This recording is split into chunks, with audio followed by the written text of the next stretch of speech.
Hey everybody, this is Bridge the Gap.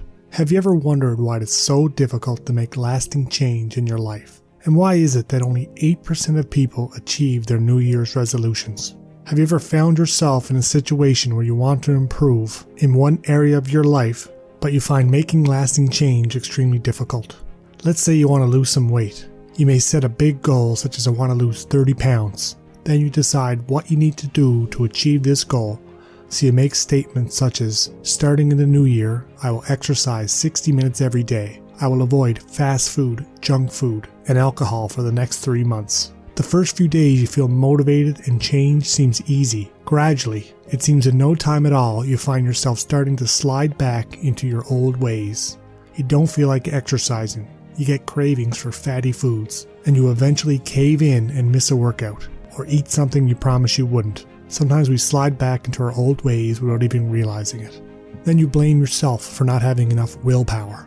This can cause a landslide of negative self-talk, such as I'm a failure, I'm a loser, or I'm lazy. When you feel bad, your brain will start looking for ways to make you feel better. So you go back to the things which cause you to gain weight in the first place. Things such as fast food, junk food, and alcohol. Of course you know that food and alcohol will only make you feel better in the short term. After some time passes, you feel motivated once again to lose weight, and the cycle starts all over again. Many people, including myself, have spent years of their life doing the same old tactics that hadn't been working. And as Einstein said, the definition of insanity is doing the same thing over and over and expecting a different result. This can be extremely frustrating because you commit to making a positive, lasting change in your life, such as taking care of your health, reading more books, daily meditation, and the many other things you can do to improve your life, but somehow we end up right back where we started. This is because, as a culture, we are taught that if you want to change a bad habit, the only thing you need is willpower or self-discipline.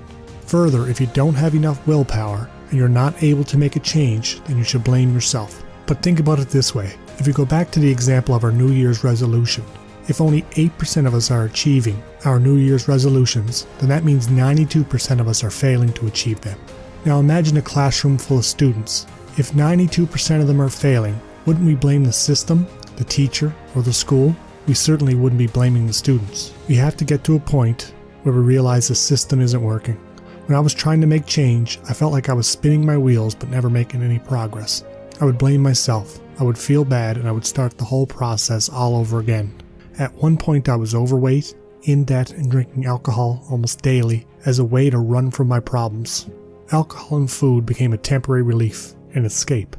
I knew I had more potential than I was showing, and I would often vow to myself that tomorrow I was going to turn it all around.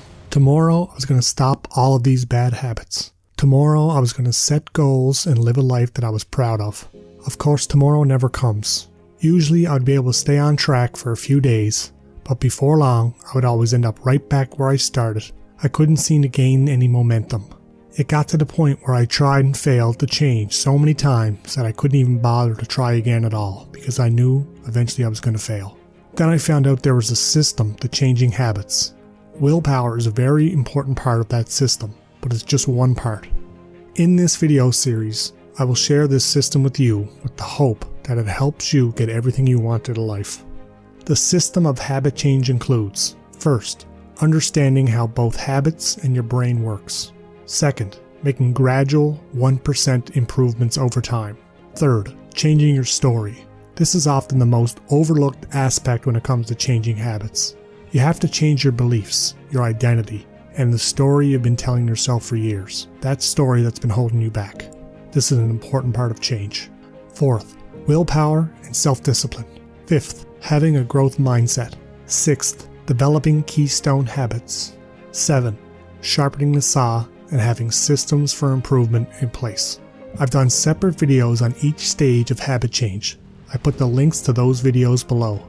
If you're open to the idea that as a culture, we've been taught the wrong way to change our habits, and that there's more to changing habits than just willpower alone, and you're committed to improving and never giving up, then please move on to the next video. Thanks for listening.